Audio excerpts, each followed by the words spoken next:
एक महिला भक्त वृंदावन से बिहारी जी लेकर अपने घर आई और तभी बाहर से गोलू घर के अंदर आया और माँ से पूछता है कि माँ, यह कौन है? तो मैया ने बोला, ये भगवान है और ये ही हमारे मालिक हैं। अब तो घर में जब भी कोई नई चीज बनती तो सबसे पहले बिहारी जी को भोग लगता। पहले यह सब चीजें गोलू को सबसे पहले मिलती थीं। इससे गोलू बहुत चिढ़ने लगा और मन ही मन ठाकुर जी को कोसने लगा।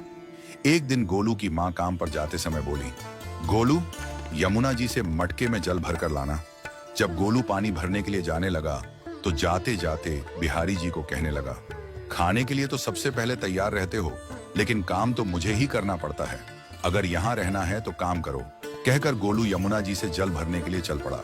गोलू जब यमुना जी में जल भरने लगा तो उसने देखा कि यमुना जी के अंदर बिहारी जी विराजमान है और कह रहे हैं, ला गोलू, घड़ा हम भर देते हैं। गोलू उनको देखकर हैरान हो गया और बोला, नहीं नहीं, मैं अपने आप भर लूंगा। लेकिन ठाकुर जी ने उसके हाथ से घड़ा ले लिया और भरकर घर ले आए। गोलू घर आकर डर रहा था कि अगर माँ को पता लगा कि मैंने ठाकुर जी से काम करवाया है तो आज मेरी पक्की पिटाई होगी। माँ ने घर आकर बिहारी जी को गीले कपड़ों में देखा तो एकदम से हैरान हो गई और कहने लगी कि गोलू, ये जरूर तेरी शरारत है, जरूर तूने ही इन पर जल डाला है। गोलू ने अपनी माँ को समझाने का बहुत प्रयास किया, लेकिन माँ ने उसको डांट कर चुप करा दिया और ठाकुर जी के भीगे हुए वस्त्रों को बदलने लगी। अगले दिन जब माँ ने गोलू को अनाज पिसवाने का काम दिया तो बिहारी जी फिर अनाज का कनस्तर ले आए और माँ को ठाकुर जी के वस्त्रों के ऊपर सूखा आटा पड़ा मिला। तो माँ ने फिर गोलू को डांटा कि तुझे पता नहीं कि ये हमारे भगवान हैं और तू भगवान के साथ शरारत करता है। आज तूने फिर इनके ऊपर आटा फेंका है। तो गोलू शपथ लेकर कहने लगा, नहीं माँ, मैंने कोई शरारत नहीं करी है। ये तो मेरे हाथ से गेहूं का कनस्तर लेकर खुद पिसवा कर आए हैं।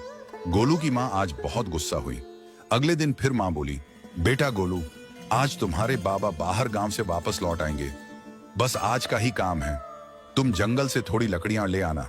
गोलू फिर डर गया, कहीं ठाकुर जी फिर मेरे पीछे ना आ जाएं। गोलू ने माँ को बोला कि मैं चला तो जाऊंगा, लेकिन बिहारी जी को समझा लो, वो मेरे पीछे ना आई। उसकी माँ हंसकर बोली, हाँ हाँ समझा दूंगी, तुम जाओ तो सही। गोलू जल्दी जल्दी लकड़ियां लेने जंगल में चला गया और माँ काम पर चली गई। लेकिन उस दिन माँ काम से जल्दी वापस आ गई और देखा बिहारी जी अपनी चौकी पर विराजमान नहीं है। वह तो एकदम से घबरा गई कि कहीं गोलू की शरारत तो नहीं। वह भागी भागी जंगल की तरफ गई। तभी उसने देखा कि गोलू के साथ एक इंसान लकड़ियों को लेकर घर आ रहा है। गोलू की माँ यह देखकर हैरान हो गई कि यह तो बिहारी जी हैं।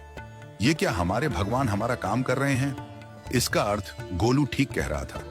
वह जल्दी जल्दी भागकर ठाकुर जी के पास गई और लकड़ियां उनके हाथ से लेते हुए उनके चरणों में गिरकर रोती हुई बोली, हे बिहारी जी, ये आप क्या कर रहे हो? मुंह गरीब का काम क्यों कर रहे हो? ठाकुर जी मुस्कुराते हुए बोले, हमें तो तेरे बेटे पर बहुत प्यार आता है। सब लोग हमें भगवान समझते हैं, लेकिन एक तेरा बेटा ही था जो हमको अपना मानता था। अपना मानकर वो हमें डांट भी देता था, हमारे साथ गुस्सा भी करता था, और जो हमें एक बार अपना मान लेता है तो हम उसके मान के लिए उसके ही हो जाते हैं।